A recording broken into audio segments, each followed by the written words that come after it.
Muitas vezes a criança passa por uma situação angustiante, onde ela percebe que errou e ela não sabe o que ela vai fazer a partir dali, ela se sente julgada, ela se sente errada, inadequada, e aquilo ali gera um sentimento que ela não sabe o que é e que ela não sabe lidar. A angústia está presente em um monte de situações, né? Pode ser nessa hora, pode ser no medo de errar, pode ser no medo de ter uma opinião diferente. Ela quer falar que ela pensa diferente, mas o que vão pensar se ela disser que ela pensa diferente? Como é que ela vai dizer isso? E quando ela não quer uma coisa e todo mundo quer a outra, e ela não quer aquilo, e fica aquele incômodo, aquela situação. E às vezes a gente, como pais, não sabe lidar, não sabe como ajudar. A gente quer salvar, a gente quer resolver para eles, mas será que é o melhor jeito? E como que a gente fala? Como é que a gente trabalha isso? Falar sobre inteligência emocional não é fácil, muitas vezes nem para nós adultos que não aprendemos a lidar com as nossas emoções. E ainda mais para os pequenos que não sabem nem nomear o que estão sentindo, nem explicar o que estão sentindo. Eu sou Paula Valente, orientadora parental. Gosto de trazer dicas de livros, sou apaixonada pelos livros infantis. E eu acho que eles conectam a gente, eles ligam. E quando a gente está conectado, fica muito mais fácil ter espaço para conversar qualquer outro assunto. E as histórias e os livros criam muito esse espaço de conversa e de troca. E a pedido de uma mãe, para falar sobre essas questões de ansiedade nesses momentos de erro, nesses momentos da criança se sentir inadequada, eu fui buscar. Eu achei um livro meio antigo, mas eu acho que dá para encontrar ainda, que é esse aqui, ó, As Dúvidas que eu Tenho, da querida Ruth Rocha com a Dora Lorge, da editora Ática, que ele fala de inteligência emocional para crianças. Ele traz, baseado em situações, problema, e são problemas que acontecem muito com as crianças, então elas se identificam com todas elas. Elas trazem sobre esses temas.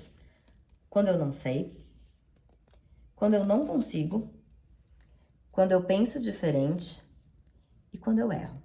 Nessas 4 situações, a angústia está muito presente.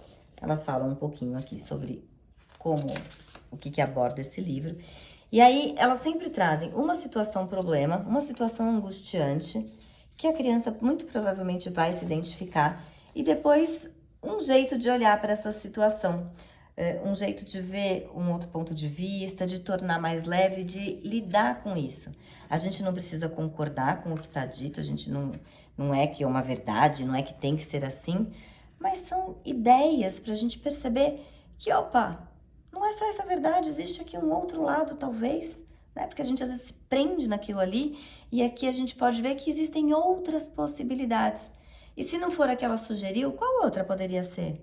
E a gente pode puxar ali com a criança outras situações.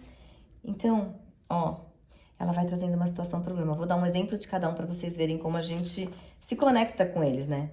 Eu sempre achava que eu devia ir bem nas provas, porque eu entendia tudo que a professora falava. Mas quando chegavam as notas, eu não tinha ido tão bem assim. Quantas vezes, né? Às vezes fica nervoso na hora da prova, fica ansioso, não consegue lidar ali e vai mal, mesmo sabendo. Daí eu comecei a estudar, a treinar, a fazer as lições com menos pressa e minhas notas estão cada vez melhores. Ninguém nasce sabendo.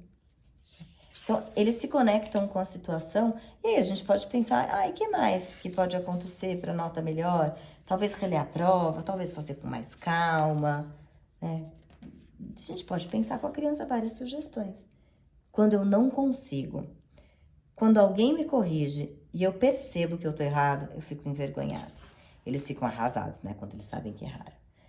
Daí eu lembrei que ter vergonha não deve ser tão ruim, porque minha mãe sempre diz que gosta de quem tem vergonha na cara. E errar uma coisa não quer dizer que eu erre todas.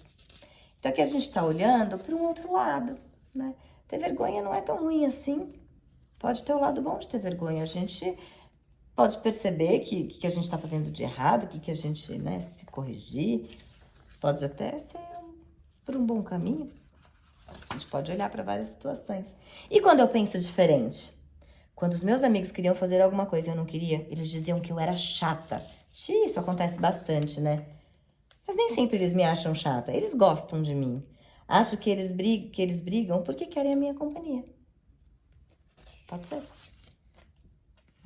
E várias situações, de novo, que eles vão se conectando. E por fim, quando eu erro. Quando alguém caçoa de mim porque eu não sei alguma coisa, eu fico bravo. claro que eu não sei tudo, nem eles. Então, aqui ela vai trazendo várias situações, problemas, várias situações que causam angústia na criança, que deixam a criança incomodada, e aí uma forma diferente de olhar para aquela situação. Não obrigatoriamente uma solução, mas uma forma diferente de enxergar o problema e que facilita para lidar. Depois, no fim, tem um livrinho aqui, ó, um guia para pais e professores, que ela traz algumas questões, uma forma de lidar, algumas coisas que podem ser feitas com as crianças, por tema. É bacana, serve para a gente explorar o assunto, não é um livro para contar uma história, mas é um livro para olhar para as questões que estão angustiando e incomodando as crianças e talvez trazer espaço para uma conversa. É bacana para trabalhar um pouco da inteligência emocional.